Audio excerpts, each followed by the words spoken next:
नमस्कार दोस्तों, जय माता की। कैसे हैं आप लोग? आपका स्वागत है मेरे YouTube चैनल पे और मैं हूँ रीमा शर्मा। आज हम बात करेंगे कल होने वाले विवाह पंचमी के महत्व और पूजा विधि की। जैसे कि आप जानते हैं कल है 19 दिसंबर और ये जो कल का दिन है वो जाना जाता है विवाह पंचमी के रूप में। मार्गशीर्ष मास के शुक्ल पक्ष की पंचमी तिथि को विवाह पंचमी के रूप में मनाया जाता है। किसी भी हिंदू शादी के समान विवाह पंचमी त्यौहार कई दिनों पहले ही शुरू हो जाया करता है। सभी भक्त पूर्ण अनुग्रह, भक्ति और समर्पण के साथ इस अनुष्ठान का आनंद लेते हैं। इस दिन भगवान राम और माता सीता की पूजा की जाती है। माना जाता है कि इस दिन भगवान राम और माता सीता की पूजा से कुंवारे लोगों को सुयोग्य जीवन साथी की प्राप्ति होती है और विवाहित लोगों के वैवाहिक जीवन की सभी परेशानियां समाप्त हो जाती हैं। 19 दिसंबर को विवाह पंचमी बहुत धूमधाम से मनाई जाएगी। इस दिन भगवान श्री राम और माता सीता की पूजा करने से मनचाहे वरदान की प्राप्ति होती है और साथ ही सभी प्रकार की वैवाहिक समस्याओं का भी अंत होता है। विवाह पंचमी का खास महत्व माना गया है।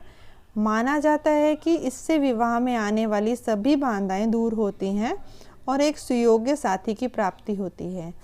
जिन लोगों के विवाह में कुछ विलंब हो रहा है वो विवाह पंचमी का व्रत ज़रूर रखें। इसको रखने से उनके विवाह में आने वाली सभी बाधाएं ज़रूर दूर होंगी। इस दिन पूजा अर्चना करने से वैवाहिक जीवन भी सुखमय बनता है। दाम्पत्य जीवन की सारी समस्याएं खुद ही दूर हो जाती हैं। इस दिन संपूर्ण रामचरितमानस का पाठ करने से पारिवारिक सुख की प्राप्ति होती है। इसके साथ ही परिवार में सदैव सामंजस्य और खुशी का माहौल भी बना रहता है।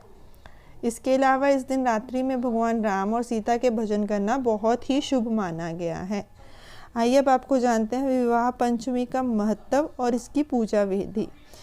पहले विवाह पंचमी 2020 का शुभ मुहूर्त है। पंचमी तिथि प्रारंभ होगी रात 2:22 से और इसकी समाप्ति का समय है अगले दिन दोपहर 2:14 तक। मतलब 19 दिसंबर को ये दोपहर 2:14 पर समाप्त हो जाएगी। पूजा विधि की बात करें तो विवाह पंचमी के दिन ब्रह्म मुहूर्त में स्नान करें और साफ वस्त्र धारण करें। इसके बाद राम विवाह का संकल्प लें। इसके बाद श्री राम जी और सीता जी की मूर्ति या प्रतिमा स्थापित करें।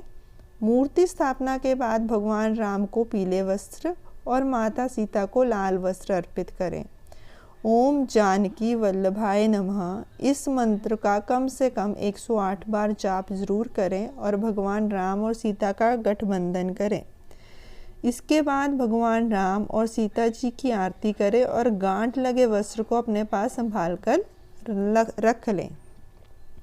आइए अब हम आपको बताते हैं विवाह पंचमी की कथा कि कौन सी पौराणिक कथा है इस विवाह पंचमी के साथ जुड़ी हुई।